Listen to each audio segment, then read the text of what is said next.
السلام علیکم ورحمۃ اللہ وبرکاتہ۔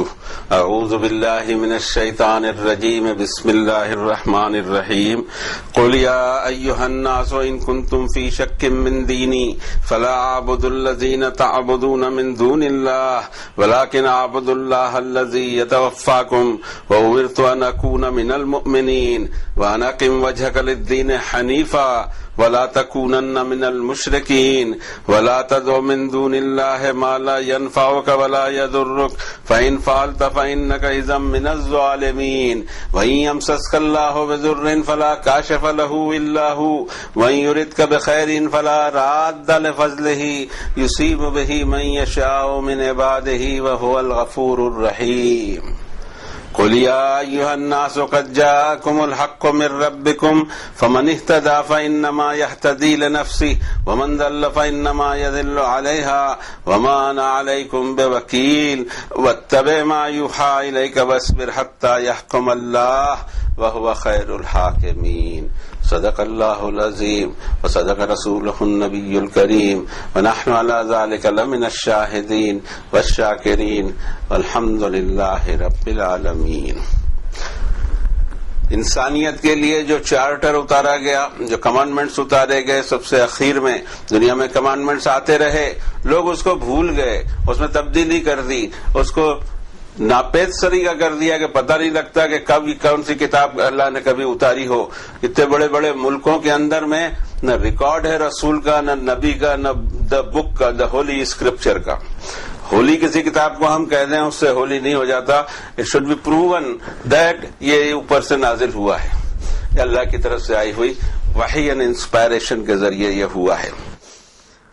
تو یہ جو لاسٹ ٹیسٹامنٹ تھا فائنل، اس کے چیپٹر نمبر 10 کی آخری آیتوں کی تلاوت کی توفیق دی اللہ نے۔ 6 آیتیں تھی یہ، ہم اس کا شکر ادا کرتے ہیں۔ اب ضرورت اس بات کی ہے کہ ہم اس کے معنی، مفہوم اور اس میں ہمارے لیے موجود پیغامات کو تلاش کریں اور اپنی زندگی کا رخ اس طرح بنا لیں۔ ایک مجبوری آتی ہے ہماری، ہم بار بار اس کو کہتے ہیں کہ یہ ہماری مجبوری ہے، ورنہ ہونا تو یہ چاہیے تھا کہ ڈائریکٹ کتاب اللہ دل پہ اثر کرتی۔ اب ترجمہ کی کوشش کرتے ہیں۔ اے نبی صلی اللہ علیہ وسلم، آپ فرما دیجئے کہ انسانوں، اگر تمہیں شک ہے میرے دین، میرے ریلیجین، میرے مذہب میں، تو میں عبادت نہیں کرتا ان لوگوں کی جن کی عبادت کرتے ہو تم اللہ کے سوا، بلکہ میں عبادت کرتا ہوں اس اللہ کی، اس ذات کی جو تم کو وفات دیتا ہے، جو تمہاری ڈیتھ کو ڈیل کرتا ہے۔ اور مجھے یہ حکم دیا گیا ہے کہ میں فلی ایماندار ہو جاؤں اور قائم کر لے اپنے تمام توجہات، تمام ٹارگٹس، ایک ہی ٹارگٹ دین حنیف کے لیے، اور نہ ہونا کبھی مشرکوں میں سے، اور نہ دعا کرنا اللہ کے سوا کسی اور سے جو نہ تجھے نفع دے سکے اور نہ تیرا نقصان کر سکے، اور اگر یہ فعل سرزد ہوا تو بھی ظالموں میں ہو جائے گا۔ اور اگر اللہ نے آپ کو کوئی تکلیف پہنچانی چاہی تو کوئی اس کو دور نہیں کر سکتا مگر صرف اللہ، اور اگر وہ تمہارے ساتھ کوئی خیر کا معاملہ کرنا چاہے تو کوئی اس کے فضل کو رد نہیں کر سکتا، ڈسکنیکٹ نہیں کر سکتا، بیچ میں آڑ نہیں آ سکتا۔ یصیب بہ من یشاء من عبادہ، تو اپنے فضل کو جس پہ چاہے اس پہ انڈیل دے اپنے بندوں میں سے، اور وہ انتہائی مغفرت والا اور رحم والا۔ آپ فرمائیے اے انسانوں، دیکھو تمہارے پاس آ چکا ہے حق تمہارے رب کی طرف سے، دا الٹیمیٹ ٹروتھ تمہارے پاس آ چکا ہے تمہارے رب کی طرف سے۔ اب جس نے ہدایت کا راستہ پکڑا تو در حقیقت اس نے اپنے ہی بھلے کا راستہ پکڑا، اور جو گمراہی میں پڑا رہا اس کی گمراہی کا وبال بھی اسی پر پڑنا ہے۔ تو میں تمہارا کیئر ٹیکر نہیں ہوں، اور فالو کرتے رہیے جو انسپائر کیا جاتا ہے، جو وحی کی جاتی ہے آپ کی طرف، اور صبر سے جمے رہیے یہاں تک کہ اللہ کا فیصلہ آ جائے، اور وہ بہترین فیصلہ کرنے والا۔ یہ 3 آیات بینات کی ترجمانے کی ایک کوشش اللہ تعالیٰ سے قبول کرے۔ حالانکہ ہمیں پتہ ہے کہ وہ سٹینڈرڈ ہمارا نہیں آ سکتا جو ورڈز آف گاڈ میں ہے، لیکن ہم نے کوشش کی کہ اس کو اپنے زبان میں منتقل کرے۔ اب آئیے ایک ایک آیت پر غور کرتے ہیں۔ قرآن شریف کا کوئی بھی پیج کھول لیجئے یا کوئی بھی سورت لے لیجئے، آئی وانٹ ٹو سے کہ ایک قرآن شریف کہیں سے بھی کھول لیجئے، آپ کو 3 پوائنٹ ملیں گے، لازماً ملیں گے، اور یہ تینوں ہی بنیادیں ہیں۔ بنیاد نمبر 1، توحید، جس میں کسی قسم کا کوئی شرک، ایک بوند شرک نہیں چلے گا اس میں. دوسرا یہ کہ خوف آخرت کے ایک ایک عمل کا، ایک ایک فعل، قول، اٹرنسز کا مجھے حساب دینا ہے. اور تیسری چیز مورل کنڈکٹ نبی صلی اللہ علیہ وسلم کے راستے پر. یہ تین چیزیں تو آپ کو ملیں گی ایوری ویئر، ایوری پیج. اب یہاں ہم دیکھتے ہیں کہ ایک نئی مثال دی گئی ہے، اور یہ مثال اپنے طرز کی ایک ہی واحد مثال ہے قرآن شریف میں، اور یہ سارے شکوک اور شبہات کو مٹا کر رکھ دیتی ہے. قل یا ایھا الناس ان کنتم فی شک من دینی، آپ اعلان کیجئے انسانوں کو کہ اگر تمہیں کچھ ڈاؤٹ ہے میرے ریلیجین کے بارے میں تو فلا اعبد الذین تعبدون من دون اللہ، میں تو اس کی ورشپ نہیں کروں گا جس کی ورشپ تم اللہ کے سوا کرتے رہتے ہو، جن کی بھی، بلیکن میں ورشپ کروں گا اس اللہ کی جو تم کو وفات دیتا ہے، تمہاری موت کو ڈیل کرتا ہے. یہ اتنا امپورٹنٹ پوائنٹ ہے. دنیا میں گھوم جائیے، سب جگہ شرک اتنا پھیلا ہوا ہے کہ ہارڈلی دکھائی دیتا. کچھ بہت معمولی پرسنٹیج میں موحد بچے ہوں گے، سب شرک میں مبتلا ہیں. کوئی پتھروں کے سامنے سر رگڑ رہا ہے، کوئی انسانوں کے پیر میں سر ڈالے بیٹھا ہوا ہے، کوئی قبروں کے اوپر میں رگڑ رہا ہو، کوئی کسی سے مانگ رہا ہو، کسی سے مانگ رہا ہو. فکٹیشیس الہ بھی ہیں جن کا کوئی وجود نہیں، ڈوگماز ہیں، کہانیاں ہیں، اور کیا کیا لچر باتیں ہیں. ان چیزوں کے سامنے، یہاں تک کہ جانوروں کے سامنے بھی سر ٹکا دیا انسان نے. اتنی غلاظت اس کے اندر میں آ گئی کہ وہ خدا کے نام پر کسی بھی چیز کو پوجنے کو تیار ہے. کوئی سوچ نہیں اس کو، کوئی سمجھ نہیں، کوئی کامن سینس یوز نہیں کرتا کہ یہ مجھے نہ دے سکتا ہے نہ چھین سکتا ہے. ہونا یہ چاہیے جس کے سامنے میرا سر جھکے وہ اتنا پاورفل ہو کہ وہ چھین بھی سکے اور دے بھی سکے. اور صرف مجھے ہی نہیں، ساری کائنات کو، سارے انسانوں کو بھی نہیں، ساری کائنات کو، انٹائر کائنات، چاہے اس میں چاند، سورج، مریخ، یہ وہ دنیا بھرے کی چیزیں آ جائے، جتنے بھی پلانٹ ہوں سارے کے سارے آ جائیں، اور جتنی بھی دنیایں وہ کریٹ کیے چلے جا رہا ہے سب آ جائیں، صرف ایک کا راج چلے گئے، بگاڑ بھی سکے اور بنا بھی سکے. اور اتنا پاورفل کوئی ہے تو لازماً اس کو سیلیوٹ کرنا پڑے گا اور اس کے سامنے اپنے آپ کو ڈال دینا پڑے گا. اور اپنی جتنی زیادہ آپ اس گاڈ کی عظمت کو، گلوریسنس کو، اس کی گلوری کو، اس کی مائٹ کو اگر جب پہچانیں گے تو لازماً یہ خیال آئے گا کہ میں بڑا کمزور ہوں، میں بڑا حقیر ہوں، میری حیثیت اس کے سامنے کچھ بھی نہیں. اب مجھے سبمٹ ہو جانا ہے. سبمٹ ہونے کے علاوہ میرے پاس کوئی چارہ نہیں ہے. میں نہ کہیں بھاگ سکتا ہوں، نہ چھپ سکتا ہوں، نہ چھوٹ سکتا ہوں. ہر جگہ اس کی سلطنت ہے. یہاں سے بھاگ کے چاند پہ چلے جاؤں وہاں بھی خدا ہے، کیونکہ چاند کا خدا ہی خود خدا ہے. اب کرنا کیا ہے میرے تو سمجھ سے باہر ہے. یہاں یہ دلیل دی جا رہی ہے کیا انسانوں کو کسی ڈاؤٹ میں نہیں رہنا کہ تم جن کی عبادت کرتے ہو میں ان کی عبادت نہیں کرتا. اللہ کے سوا جن کو بھی اللہ تو ہوگا، ایک بڑا ایشور، ایک گاڈ آلمائٹی، اس کا دماغ میں تو ہوگا، لیکن ایک کا تین اور تین کا ایک، اور پتہ نہیں کیا کیا کہانیاں پھر چالو ہو جاتی ہیں جس کا کوئی سر پیر نہیں. اور سارا گورکھ دھندا ایک ہی لفظ پر چلتا ہے، اعتقاد، جس کو آستھا کہہ سکتے ہیں، بلیف کہہ سکتے ہیں. بلیف ہمارا بلیف ہے، ہماری آستھا ہے، ہمارا اعتقاد، ہمارا عقیدہ ہے. بھائی عقیدے کے پیچھے کوئی دلیل ہے؟ نہیں. عقیدے کے سامنے دلیل چلتی ہی نہیں. بغیر دلیل کے سر ٹکراتے رہے، ادھر ادھر ذلیل کرتے رہے اپنے آپ کو. ہم سے بہتر اس دنیا میں کون ہے؟ ایک سوال پیدا کرنا چاہیے انسان سے کہ ہم سے زیادہ بہترین مخلوق کون ہے، تو اس کو سر جھکائیں کوئی نہیں دکھتا دنیا میں. ہم اس دنیا کے خلیفہ بنائے گئے ہیں، ہم خود اور ساری انسانیت. اس کا کام یہ تھا کہ اپنے رب کو جھکتی، اپنے رب کو نہ جھکی اور گندی گندی چیزوں میں جھکتے چلے گئی. یہاں فرمایا جا رہا ہے کہ اگر تمہیں کوئی ڈاؤٹ ہے تو یہ ڈاؤٹ کو پوری طریقے سے نکال لو، اس لیے کہ میں تو عبادت کرتا نہیں اور نہ کروں گا. قل یا ایھا الکافرون پہ پوری تفصیل وہ آ چکی ہے جو قرآن شریف کے باٹم لائن میں ہے. وَلَٰكِنْ أَعْبُدُ اللَّهَ الَّذِي يَتَوَفَّاكُمْ، میں اس آلمائٹی کی عبادت کرتا ہوں، اس سے دعا مانگتا ہوں، وہ جو اتنا مائٹی ہے کہ تم کو وفات دیتا ہے، تم کو ساری دنیا میں ایک ہی چکر چلتا ہے، بچے کس نے دیا؟ اس نے دیا، پیسہ کس نے دیا؟ اس نے دیا، عزت کس نے دی؟ اس نے دی، تعلیم کس نے دی؟ فلاں نے دی۔ یہ ساری اچھے اچھے کام کے لیے ڈپارٹمنٹ بنا کے رکھ دیے گئے ہیں، لیکن کبھی موت ہو جائے کسی کے یہاں، آپ جا کے اس کو پوچھو، اس کا کوئی بھی دھرم ہو، اس کا کوئی بھی مذہب ہو، اسے پوچھے یہ کیا ہوا، تو بولے گا وہ ارے کلیئرلی بول تو صحیح، یہ the God اللہ آلمائٹی نے اس کو اٹھا لیا، اب تیری کچھ نہیں چلے گی۔ تو پیدا کس نے کیا تھا؟ رزق کس نے دیا تھا؟ علم کس نے دیا تھا؟ عزت کس نے دی تھی؟ دولت کس نے دی تھی؟ دوسروں نے۔ اور یہ خالی موت کو ڈیل کرتا ہے۔ دس از شیئر نانسنس، شیئر نانسنس۔ وہی ہے جو دیتا ہے اور وہی ہے جو چھینتا ہے، اور پھر ہوتا یہ ہے کہ وَلَٰكِن لَا تُبْصِرُونَ، دیکھتے رہ جاتے ہیں، کر کچھ نہیں سکتے۔ فَلَوْلَا إِن كُنتُمْ غَيْرَ مَدِينِينَ تَرْجِعُونَهَا إِن كُنتُمْ صَادِقِينَ۔ یہ مرنے والا مر رہا ہے، اور اگر تم کو یہ معلوم ہے کہ اس کے بعد کوئی حساب کتاب نہیں ہونے والا، تو اس کو ذرا واپس تو لا لو، کہ کاہے کو جا رہا ہے، اس کے حساب کا ٹائم ہو گیا اس لیے جا رہا ہے، اور تم روک نہیں سکو گے۔ نحن قدرنا بینکم الموت، تمہارے لیے میں نے موت لکھ دی ہے اور تم اس سے بھاگ نہیں سکو گے۔ میں نہیں سمجھتا کہ دنیا میں کوئی آدمی اس حقیقت کا انکار کرے، لیکن اس کے باوجود دینے کے لیے رانگ نمبر لگتے ہیں۔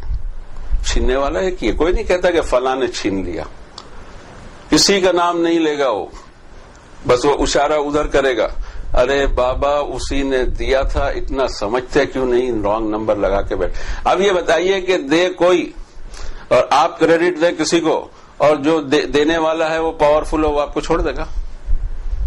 حد یہ ہے کہ ہم پیمنٹ کرتے ہیں ہماری لیبر کو یا ہمارے اسٹاف کو، اور وہ دوسرے کو سلامی بھرے۔ ہم پسند کر سکتے ہیں کہ یہ چیز، جب ہم پسند نہیں کرتے ہیں تو اللہ تعالیٰ سخت ناراض ہوتا ہے کہ ضرورت کیا تھی دوسرے کے پاس جانے کی، تم تو مانگ رہے تھے، اس سے دینے والا میں تھا، اور میں یہ ٹیسٹ لے رہا تھا کہ تم رانگ نمبر لگاتے ہو یا رائٹ نمبر لگاتے ہو۔ تم نے رانگ نمبر لگایا ہے، اس کی سزا بھگتو کہ دے رہا تھا میں اور کریڈٹ دوسرے کو دی، میری انسلٹ کی سزا مل کے رہے گی۔ وَأُمِرْتُ أَنْ أَكُونَ مِنَ الْمُؤْمِنِينَ، اور مجھے یہ حکم دیا گیا ہے کہ کھڑا ایمان میں کھڑا رہوں، بالکل نو ڈیویشن، ایک سنگل ٹارگٹ، جس کے بارے میں اگلی آیت میں فرمایا کہ اقم وجہک للدین حنیفا، اپنے سارے پریفرنسز، اپنے سارے ٹارگٹس اس دین کے لیے فکس کر لو، اسٹریٹ کر لو، اسٹینڈ کر لو، جو دین حنیف ہے تم کو ہی بھوگنا ہے۔ آگے آیتیں آ رہی ہیں، صحیح رہو گے تو بھی تم کو اس کا مزہ لینا ہے، اور غلط رہو گے تو اس کی سزا بھی چکھنی ہے۔ یہ بالکل سیدھا سادہ دین ہے۔ یہ سیدھا سادہ دین نہیں سمجھ میں آتا، عقیدوں کی کھڑاک چلتی ہے۔ ہمارا عقیدہ ہے، کیا آپ کا عقیدہ ہے؟ اس کا کوئی سر پیر نہیں؟ بولے سر پیر کچھ نہیں، تو مان لو کیا ہے، اس کو گاڈ مان لو، اس کو یہ مان لو، اس کو وہ مان لو۔ کیوں مانے؟ کوئی دلیل نہیں، بلکہ اللہ تعالیٰ صرف ایک ہی آیت اتارتے کہ میں ایک اکیلا رب ہوں، ایسا نہیں کیا۔ اس پورے قرآن شریف میں توحید کی دعوت رکھی، ہر جگہ تم کو بتایا کہ دیکھو ڈیویشن نہیں آنا چاہیے، توحید پہ قائم رہو، مونوتھیزم پہ قائم رہو، میرے ساتھ کسی کو شریک نہیں ٹھہرانا، میرے علاوہ کسی سے دعا نہیں مانگنا۔ اتنی ساری چیزیں کلیئرلی اس کتاب میں، اور اس سے پہلے جتنی بھی کتابیں جس زبان میں جہاں بھی اللہ نے اتاری ہوگی یہی پیغام ہوگا، اس کی وحدانیت کا، اس کے ونس ہونے کا کی دلیلیں ہوں گی بھرپور، جیسے قرآن شریف میں ہے، مگر کتابیں ہی غائب کر دی، یا اس کو تحریف کر دیا، یا اس میں رد و بدل کر دیا، یا پھر کتاب پڑھ، جیسا ہمارے پاس ہے اللہ کی کتاب اوریجنل شکل میں پڑھی ہے، ایک عقیدے کا دین چل پڑا۔ اور کتنے عقیدے، کتنے، میں نہیں سمجھتا 2000 سے کم ہوں گے، 2000 عقیدے اسلام کے پھیل گئے۔ آج کوئی اسلام کا نام لیتا ہے تو میرے سمجھ میں نہیں آتا کہ which kind of Islam he is preaching, کون سا اسلام بتا رہے بھیا آپ، خود اس کی ڈیفینیشن تو کہیں سے لاؤ، اسلام کون سا ہے، تو پھر اس میں عقیدہ آ جائے گا، یہ ہمارا عقیدہ ہے۔ دلیل کچھ نہیں، عقیدہ بس۔ اچھا سوری، دلیل نہیں ہے، دلیل تو اللہ تعالیٰ خود اپنے وجود کی دیتا ہے تمہاری موت، تمہاری حیات، زمین، آسمان، بارش، تمہارا رزق، تمہارے پھل فروٹ، زمین کی پیداوار ہے، یہ ہے، وہ ہے، ستارے ہیں، چاند ہیں، سمندر ہیں، اور ان ساری چیزوں کے حوالے سے کہتا ہے کہ میں ایک اکیلا واحد القہار موسٹ سوورین رب ہوں تمہارا. یہ قبول نہیں، عقیدے کے کھڑاگ لگی ہوئی. اسلام بھی کئی عقیدوں میں بٹ گیا، اور عقیدہ لفظ ہی ایسا ہے کہ تم کو کہیں صحیح راہ نہیں سوچنے دے گا. ایمان کا مطلب الگ ہے اور عقیدے کا مطلب الگ ہے. عقیدہ یہ عقد سے لفظ بنا ہے، معنی ایک گٹھان بن گئی، ایک گاٹھ بن گئی، نوٹ بن گئی، اب وہ نہیں کھلے گی. جبکہ ایمان کا مطلب ہوتا ہے کہ دلیل کے ساتھ اس پر سوچ کر وچار کر قائم ہو جائے کہ ہاں میرا رب ایک ہے، موسٹ سپر پاورفل، اور میں اس کے ساتھ کسی کو ایسوسیٹ نہیں کروں گا، نہ اس کی ذات میں کروں گا، نہ اس کی کوالٹیز میں کروں گا، نہ کسی اور چیز میں کروں گا. He is one and only one. وَأُمِرْتُ أَنْ أَكُونَ مِنَ الْمُؤْمِنِينَ وَأَقِمْ وَجْهَكَ لِلدِّينِ حَنِيفًا وَلَا تَكُونَنَّ مِنَ الْمُشْرِكِينَ. شرک کبھی نہیں ہونا، ایسوسیٹ نہیں کرنا. کیا مشکل بات تھی اتنی سی؟ کیا ضرورت کیا پیش آ گئی تھی؟ ایسے بھی جو جن کے پاس کوئی عقیدے نہیں ہے جیتے ہیں نا، اور سب کچھ ان کے پاس میں وہی ہے جو ہمارے پاس ہے، یہ ہم سے زیادہ ہوگا، جو کسی کو نہیں مانتے ہوں. میں نہیں سمجھتا کہ عقیدے کے خلاف جنگ ہے ایک طرح کی کہ ہم عقیدے کو کیوں مانیں. آپ ایمان کی بات کیجئے، دعوت دیجئے ایمان کی، کون نہیں مانے گا. لوگوں کی عقلوں کو دعوت دی جائے، لوگوں کی فہم کو دعوت دی جائے، لوگوں کے کامن سینس کو دعوت دی جائے، لوگوں کے کامن انٹلیکٹ کو دعوت دی جائے، برابر وہ قبول ہوگی. وَلَا تَدْعُ مِن دُونِ اللَّهِ مَا لَا يَنفَعُكَ وَلَا يَضُرُّكَ. نہیں کبھی دعا کرنا اس سے جو نہ تجھے نفع دے سکے نہ تیرا بگاڑ سکے. فَإِن فَعَلْتَ فَإِنَّكَ إِذًا مِّنَ الظَّالِمِينَ. اگر ایسا کیا تو بھی گنہگاروں میں شامل ہوگا. پہلے یہ دیکھا جائے کہ اس سے مجھے نقصان کیا ہے، دوسرے دیکھا جائے کہ اس سے مجھے نفع کیا ہے، اور تیسرے یہ دیکھا جائے کہ اس سے دعا نہ مانگ کر میرا بگڑ کیا جانے والا ہے. تین سوال سامنے رکھیں گے تو ہر شرک کی آئٹم، ہر شرک آپ کو بوگس لگے گا. وہ عقیدے پہ کھڑا ہے، آستھا پہ کھڑا ہے، بلیف پہ کھڑا ہے، باقی اس کے نیچے پائے نہیں ہے. بغیر پائے کی ایک عمارت بنا لی ہے اور وہ ہل رہی، ڈگمگا رہی ہے. اسی کو بہت ساری آیتوں میں اللہ تعالیٰ نے بیان فرمایا. وَإِن يَمْسَسْكَ اللَّهُ بِضُرٍّ فَلَا كَاشِفَ لَهُ إِلَّا هُوَ. آگے کی آیت میں فرما جا رہا ہے کہ اگر اللہ تم کو کسی پریشانی میں ڈالنا چاہے تو اس پریشانی سے کوئی دوسرا نکال بھی نہیں سکے گا. ہم نمبر لگا دیں، ایک مدت تک کے وہ پریشانی آتی ہے، اور جب وہ مدت ختم ہو جاتی ہے پریشانی کو چینج کر دیتا ہے اللہ، تو ہم پھر رانگ نمبر لگاتے ہیں. اس نے دیا، اس نے دیا، اس نے نوازا، اس نے نوازا. نوازنے والا بھی بابا ایک اور کوئی نہیں. اسی کو سورت نمبر 6 سورت الانعام کے 17 نمبر کی آیت میں اللہ تعالیٰ فرماتے ہیں وَإِن يَمْسَسْكَ اللَّهُ بِضُرٍّ فَلَا كَاشِفَ لَهُ إِلَّا هُوَ وَإِن يَمْسَسْكَ بِخَيْرٍ فَهُوَ عَلَى كُلِّ شَيْءٍ قَدِيرٌ. اگر تم کو اللہ کی طرف سے اللہ نے کسی پریشانی میں ڈالا ہو تو کوئی اس کو علاوہ دور کر نہیں سکے گا، اور اگر اس نے کوئی خیر کا فیصلہ تمہارے لیے فرمایا تو وہ ہر چیز پر قدرت رکھتا ہے. یہاں فرمایا کہ اس کو ریجیکٹ کوئی نہیں کر سکے گا. وَإِن يُرِدْكَ بِخَيْرٍ فَلَا رَادَّ لِفَضْلِهِ. اگر اس نے تمہارے کو کوئی خیر پہنچانی چاہی تو کوئی اس کے فیصلے کو رد نہیں کر سکتا، کینسل نہیں کر سکتا، ڈائیورٹ نہیں کر سکتا، کچھ نہیں کر سکتا. اگر اس نے نوازنا ہے تو نوازے گا ہی، لاکھوں اڑچنیں آئیں کوئی چیز اس کو آڑے نہیں آئے گی. یصیب بہ من یشاء من عبادہ. یہ اس کا کرم ہے کہ جس پر چاہے اپنی رحمتیں انڈیل دیتا ہے. وَهُوَ الْغَفُورُ الرَّحِيمُ. بڑی مغفرت والا اور بڑے رحم والا ہے. لیکن انسان کی عادت بھی بڑی خراب ہے، موت اور حیات کو بھی پہچانا نہیں، حالانکہ موت کی وادیوں سے گزرتا ہے. دنیا کو پہچانا نہیں جس میں رہتا ہے. بڑی خوبی کی بات ہے. اور اس کے علاوہ اتنے معبود بنا دیے. بعض جگہ ہم دیکھتے ہیں کہ سال میں 365 دن ہوتے ہیں، تو 365 معبود ہوں تو چلو ہر دن کسی نہ کسی کو عبادت کر لی جائے، مگر لاکھوں کی تعداد میں معبود ہیں. ان کو کب عبادت کریں گے بھائی؟ 1000 سال کی عمر ہو اور روز ایک نئے معبود کی عبادت کی جائے تو بھی پوری نہیں ہوگی. ایک کھڑاگ آیا کہاں سے؟ اور اسی کو اللہ تعالیٰ فرماتے ہیں کہ جب تک یہ موت اور حیات اور ان چیزوں کو انسان سمجھے گا نہیں، بات کی گہرائی میں نہیں جائے گا۔ 67 نمبر کی سورت میں اللہ تعالیٰ فرماتے ہیں تبارک الذی بیدہ الملک، برکتوں والا ہے وہ رب جس کے ہاتھ میں پوری سوورنٹی ہے، ہر طرح کی بادشاہت ہے، وہو علی کل شیء قدیر، ہر چیز پر وہ قدرت رکھتا ہے، الذی خلق الموت والحیات لیبلوکم ایکم احسن عملا وہو العزیز الغفور۔ اتنے شارٹ سینٹنس، یہی قرآن شریف کا میریکل ہے، ایک شارٹ سینٹنس میں اتنی بڑی بات کہہ دی۔ الذی خلق الموت، وہ جس نے موت کو پیدا کیا، والحیات، زندگی کو پیدا کیا، کہ تم کو ٹیسٹ کرے کہ تم میں بہترین عمل، نیک عمل کر کے کون آتا ہے۔ اس میں پورا فلسفہ ہی بیان ہو گیا۔ فلسفے کے لیے کتابیں نہیں ہیں، ایک آیت کافی ہو جاتی ہے، اور فلسفہ کوئی چیز ہی نہیں ہوتا ہے، فلسفہ تو کھڑاک بنایا جاتا ہے۔ یہ الحق ہے، دا الٹیمیٹ ٹروتھ ہے، موت بھی اس کی پیدا کی ہوئی اور حیات بھی اس کی پیدا کی ہوئی۔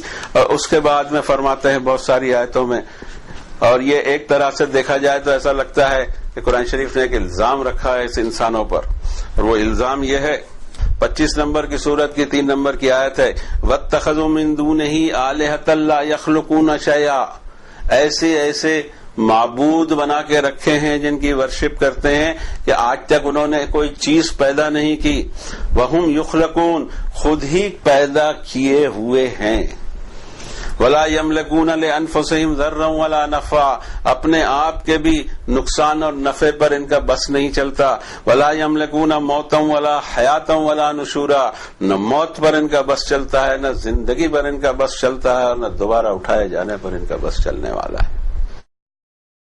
پوری چیز کلیئر کر کے رکھ دی۔ سورت نمبر 13 میں بھی یہی سوال اٹھایا کہ اَفَاتَّخَذْتُم مِّن دُونِهِ أَوْلِيَاءَ، کیا تم نے اللہ کو چھوڑ کر ایسے اولیاء پکڑ رکھے ہو، لا یملکون لانفسہم نفعا ولا ضرا، وہ خود اپنے آپ کے لیے بھی نہ کچھ نفع کا اختیار رکھتے ہیں نہ ضرر کا۔ قل هل يستوي الاعمى والبصير، آپ ان سے پوچھو کہ اندھا اور آنکھ والا دونوں برابر ہوں گے؟ تھوڑی تو آنکھ کھولو۔ لیکن ایسا ہوتا ہے، یہ شکایت ہے قرآن شریف کی، کم سے کم ایسا ہونا چاہیے کہ ہم آج سے یہ طے کر لیں کہ ہم ایک مالک کے سوا، چاہیے ناموں کے جھگڑوں میں مت پڑیے، نام بھی ایسے یعنی اس طرح سے دکھائی دیتا ہے کہ جیسا ناموں پہ مونوپلی کسی کی ہو گئی ہے۔ اللہ تعالیٰ فرماتے ہیں وَلِلَّهِ الْأَسْمَاءُ الْحُسْنَىٰ فَادْعُوهُ بِهَا، سارے پیارے پیارے نام اللہ کے ہو سکتے ہیں۔ وَذَرُوا الَّذِينَ يُلْحِدُونَ فِي أَسْمَائِهِ، ان لوگوں کا پیچھا چھوڑو جو اللہ کے ناموں میں جھگڑا کرتے ہیں، اللہ کے نام کو مونوپلائز کرتے ہیں۔ کوئی نام نہیں اس کا، مالک بولو، خالق بولو، رب بولو، خالق بولو، جو کچھ بولو گے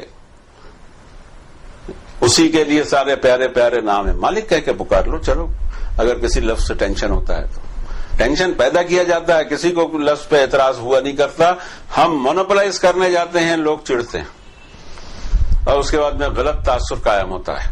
ضرورت کیا تھی آپ کو؟ قرآن شریف کی آیتیں پتہ نہیں تھی؟ آپ کو نہیں پتا ہے، نہ آپ کو پتا نہ آپ کے بڑوں کو پتا ہے، اسی وجہ سے یہ اتنے کھڑاک چل رہے ہیں اسلام کے نام پر۔ جس دن قرآن شریف ہمارے بڑوں کو پتہ لگ جائے گا انشاءاللہ یہ سب جھگڑے ختم ہو جائیں گے۔ دعا تو یہ ہو گئی، یہ عوام کو آ ہی جائے گا، لیکن پہلے ان کو تو آئے جو خواص ہیں۔ خواص کو ہی نہیں معلوم ہے کہ قرآن شریف میں کیا ہے، باقی سارے شریف پڑھ ڈالے انہوں نے۔ اگلی آیت میں فرمایا قُلْ يَا أَيُّهَا النَّاسُ قَدْ جَاءَكُمُ الْحَقُّ مِن رَبِّكُمْ، اے انسانوں انڈیڈ تمہارے پاس آ چکا ہے الٹیمیٹ ٹروتھ تمہارے رب کی طرف سے۔ فَمَنِ اهْتَدَىٰ فَإِنَّمَا يَهْتَدِي لِنَفْسِهِ، جو ہدایت کے راہ پر ہدایت پکڑ لیا، ہدایت کی راہ پر چلا، اس نے اپنا بھلا کیا۔ وَمَن ضَلَّ فَإِنَّمَا يَضِلُّ عَلَيْهَا، اور جو گمراہی میں پڑا رہا اس کی گمراہی کا وبال اسی پہ پڑے گا۔ وَمَا أَنَا عَلَيْكُمْ بِوَكِيلٍ، میں تمہارا کیئر ٹیکر نہیں ہوں، تمہارا وکیل نہیں ہوں، تمہاری بگڑی بنانے والا نہیں ہوں۔ میرا کام ہے کہ تم تک اللہ کا پیغام پہنچا دوں اور جوں کا توں پہنچاؤں، کوئی چینج نہ کروں اپنی طرف سے، الفاظ کو بھی آگے پیچھے نہ کروں، آیتوں کو بھی آگے پیچھے نہ کروں، صورتوں کو بھی آگے پیچھے نہ کروں، جیسے مجھے حکم دیا گیا تم کو ڈیلیور کر دوں۔ اور یہ ڈیلیوری زبان سے بھی ہوئی ہے اور آن پیپر جو کچھ اس وقت اویلیبل تھا اس پر بھی ہوئی، اور آج تک دنیا شاہد ہے، اس کے اوراق موجود ہیں، ایسی بات نہیں ہے۔ کوئی اندھیرے کی بات نہیں ہے. پورے قرآن شریف نوٹ ڈاؤن پہلے دن سے ہم کو دکھائی دیتا ہے اور موجود ہے وہ نسخے دنیا کے میوزیم میں. ہم اس سے پہلے بھی کہہ چکے ہیں. دھیان دیا جائے کہ پروون بک ہے کہ اس میں کوئی چینج اور کوئی آلٹریشن لاسٹ 1450 سال سے نہیں ہو سکا ہے اور نہ کبھی ہو سکے گا، چاہے 14 لاکھ سال بعد بھی قیامت ہو. اب یہاں فرمایا گیا کہ حق تمہارے پاس آ گیا. وہ حق کون سا ہے؟ جو ہمارے سامنے رکھا ہے، ہمارے گھر میں موجود ہے آلریڈی. 1400 سال سے ہمارے گھر میں اللہ نے اپنا کلام بھیج کے رکھا ہوا ہے. ہم کو توفیق نہیں ہوتی، اس کو چوم لیں گے، اس کو عزت سے رکھیں گے، بعض لوگ اس پہ اگربتی جلا لیں گے، کچھ بھی کر لیں گے، لیکن پڑھیں گے نہیں. کوئی صاحب پڑھ بھی لیں تو سمجھیں گے نہیں. یہ تو ہم نے طے کر لیا، ہم کو سمجھنا نہیں ہے. زیادہ سے زیادہ یہ ہے کہ ثواب کے خاطر ہم قرآن شریف پڑھ لیں گے، یا کوئی مر گیا ہمارے یہاں تو یاسین شریف پڑھتے بیٹھے رہیں گے، لیکن یاسین شریف پوری پڑھ لیں گے. یاسین شریف میں اللہ نے کیا فرمایا تو بولے معلوم نہیں. کس حد تک کے آدمی جاتا ہے، اللہ کی پناہ. رب تعالیٰ فرماتے ہیں 5 نمبر کی صورت میں 15 اور 16 نمبر کی آیت کے درمیان کہ قد جاءکم من اللہ نور و کتاب مبین. اے انسانوں، انڈیڈ تمہارے پاس اللہ کی طرف سے ڈیوائن لائٹ آ چکا ہے اور روشن کتاب، مبین کتاب، اپنا بیان آپ کرنے والی کتاب تمہارے پاس آ چکی ہے. یہدی بہ اللہ من اتبع رضوانہ سبل السلام. اس کتاب کے ذریعے اللہ تعالی ہدایت دیتا ہے ہر اس شخص کو جو اس کی رضوان کو فالو کرنا چاہے سلامتی کے راستے کی طرف. سلامتی کا راستہ اگر کسی کو چاہیے اور اندھیروں سے نکلنے کے لیے وَيُخْرِجُهُم مِّنَ الظُّلُمَاتِ إِلَى النُّورِ، اللہ اس کتاب کے ذریعے انسانیت کو اندھیروں سے نکال کر نور کی طرف لے آتا ہے بِإِذْنِهِ وَيَهْدِيهِمْ إِلَىٰ صِرَاطٍ مستقیم. اب صراط مستقیم پر چلنا ہے تو ایک ہی واحد علاج ہے کہ اس کتاب کو اپنے مطالعے میں لایا جائے اور اس کے بعد اس میں جو درج احکامات ہیں اس پہ عمل کیا جائے. اس کے علاوہ ظلمات ہی ظلمات دکھائی دیتی ہیں. لیٹ ایوری بڈی ہیپی جو کر رہا ہے، مجھے اس سے کوئی تعلق نہیں ہے، لیکن مجھے یہ ضرور کہہ دینا ہے کہ وہ کھیل رہا ہے جہنم کی آگ سے. بیٹر یہ ہے کہ وہ اپنی پالیسی کو چیک کرے، اپنے طرز طریقے کو چیک کرے، اپنی کس کی عبادت کر رہا ہے اس کو چیک کرے، اپنے خیالات کو صحیح کرے، اپنے ایمان کو صحیح کرے. آخری آیت شریفہ میں فرمایا کہ وَاتَّبِعْ مَا یُوحَىٰ إِلَیْکَ، فالو کرتے جاؤ جو انسپائریشن، جو وحی، جو اسکرپچر میں نے نازل کیا ہے تمہاری طرف. وَاصْبِرْ حَتَّىٰ يَحْكُمَ اللَّهُ، صبر سے جمے رہو.